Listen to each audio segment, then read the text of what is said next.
Bom dia, meninos. Bora para o último conteúdo do semestre, né? Aí nós vamos entrar de férias, se Deus quiser. Vamos falar hoje um pouco sobre a relação Brasil, China e Estados Unidos, né? Tão recente no nosso dia a dia, muito por conta da questão comercial, financeira e também da questão de saúde, né? Muito por conta desse Bolsonaro, que é o nosso presidente, aí nessa relação China-Estados Unidos, né? A forma como ele trata a China e a forma como ele precisa da China. Então vamos lá falar um pouquinho sobre isso. O Brasil e o posicionamento entre China e Estados Unidos. Brasil e China têm investido em conhecer um ao outro, enviando acadêmicos, especialistas, promovendo o intercâmbio e facilitando o comércio muito antes de Bolsonaro. Há um grande potencial a ser explorado pelas empresas de ambos os lados, e o governo brasileiro passou a entender e passa a entender isso. Então essa relação Brasil e China, ela já vem de alguns anos, né? Principalmente com a criação do BRICS, certo? Então, no presente momento, a maior potência mundial é os Estados Unidos, e a economia que mais desenvolve é a China. Essas têm estabelecido uma relação harmoniosa, apesar de gerar certa desconfiança de um possível foco de tensão. Essa harmonia ela reflete a forte dependência recíproca dos países. Por quê? Os Estados Unidos eles necessitam de mão de obra barata e outros atrativos oferecidos na China. Por outro lado, a economia chinesa depende dos investimentos norte-americanos, principalmente das empresas, que propiciam o avanço econômico do país oriental, e também por causa das importações americanas, que absorvem grande parte dos produtos chineses, né? Então, é exatamente neste contexto o início de uma possível divergência. Por quê? Pois essas transações comerciais entre os dois países, ou seja, essa troca de dinheiro entre os dois, né, essa gambiragem, no modo de dizer, é, tem ocasionado um superávit de aproximadamente 200 milhões de dólares. Mas, por outro lado, a balança comercial norte-americana fica com um saldo negativo na balança comercial. Agora resta saber até quando a economia suporta o déficit comercial. Esses fatos afirmam que os interesses econômicos sempre colocam em foco a supremacia geopolítica mundial, nos quais os países adotam medidas protecionistas, temendo perder sua hegemonia. Então, quando os Estados Unidos passou a comprar muito produto chinês, a importar da China, ele passou a comprar mais e vender menos, ou seja, começou a ter prejuízo, né? Então, o impasse ele tende a ir até mesmo além do governo, com a por quê? Até mesmo além do governo Trump. Tendo em vista que o atual presidente, né, o Joe Biden, seu concorrente nas eleições deste ano, ele não sinalizou uma trégua em relação aos asiáticos. Isso é política, no sentido mais tradicional no termo. Nesse contexto de disputa, como nós brasileiros vamos nos posicionar com relação a essa divergência política ainda, né, entre Estados Unidos e China. O pragmatismo tem sido uma característica da política externa brasileira na maior parte do tempo, né? Foi assim, por exemplo, com Getúlio Vargas durante a Segunda Guerra Mundial e com Jânio Quadros, Ernesto Geisel e outros durante a Guerra Fria. A premissa ela é relativamente simples.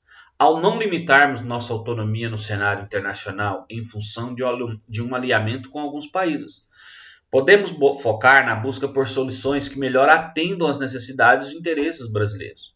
A tradição diplomática ela tem muito a nos ensinar, assim como a realidade. A China é o principal parceiro comercial brasileiro e os Estados Unidos o segundo. Então, em 2019, eles foram responsáveis por aproximadamente 28,11%, né?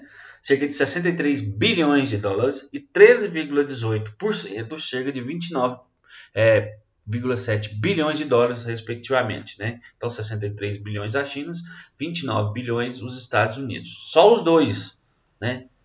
Pelo comércio brasileiro, ou seja, só os dois sozinhos têm 40% dos produtos exportados do Brasil. Então, nós somos totalmente dependentes de China e Estados Unidos. Então, não podemos ser inimigo de um amigo do outro, ou amigo de um inimigo do outro, né? Todavia, as recentes atitudes brasileiras pouco denota esse necessário pragmatismo. Infelizmente, o nosso atual presidente não é nada pragmático nesse sentido. Apoiadores e membros do atual governo já criticaram os chineses em diversas ocasiões e atacaram temas sensíveis aos chineses. E o próprio presidente tem optado por um alinhamento incondicional a Donald Trump. E aí ele ficou sem rumo, né? E sem um amigo, né? Um aliado, quando Joe Biden foi eleito e Joe Biden não está alinhado com Bolsonaro. E aí ele se sentiu meio desprotegido. O Brasil tem participado, inclusive, com o Bolsonaro, de encontros e fóruns que têm debatido estratégias de contenção à expansão chinesa.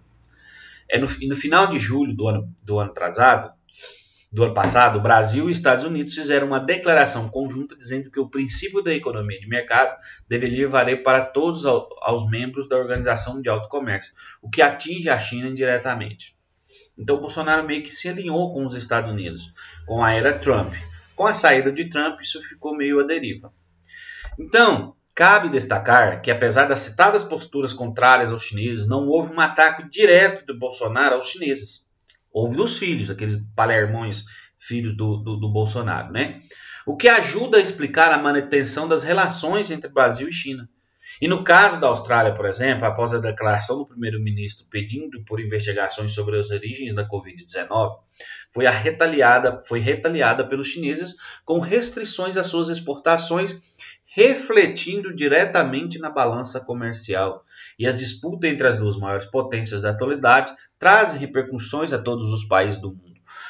Essa briga entre eles traz consequências para países mais fracos. Então hoje nós temos as duas maiores potências, por enquanto, em divergências econômicas, né?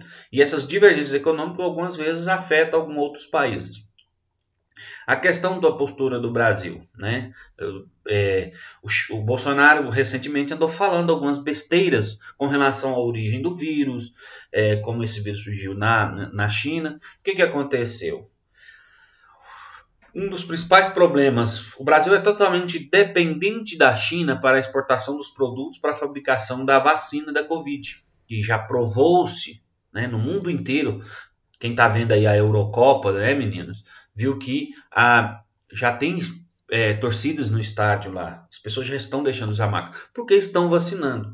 E aqui no Brasil não está andando, porque o Brasil é totalmente dependente da China e a China não faz questão de priorizar o Brasil, uma vez que foi muito criticada pelo nosso atual presidente. Então, finalizando aqui, é importante que ao adotarmos nossa estratégia, não pensemos que se trata de um jogo de soma zero. No sentido de que temos que apoiar um lado que sairá ganhando em detrimento do outro. Não. Para o Brasil, temos a ganhar dos dois lados. Já aprendemos isso ao longo de nossa história. Então é preciso estarmos abertos e preparados para estabelecermos relações comerciais com o máximo de parceiros que pudermos, fazendo com que os produtos brasileiros adquiram o maior alcance possível e atraindo cada vez mais investimentos para o país, assim trazendo riquezas. Esperamos que nesse presidente tenha esse entendimento e seja mais diplomático com a China, assim como com os Estados Unidos, que hoje os dois países não estão fazendo muita questão da relação com o nosso presidente, né? Espero que vocês tenham entendido um pouco esse conteúdo, ele é bem atual nos dias de hoje, né? Assistam a aula e façam as atividades. Um beijo, um abraço e até a próxima aula.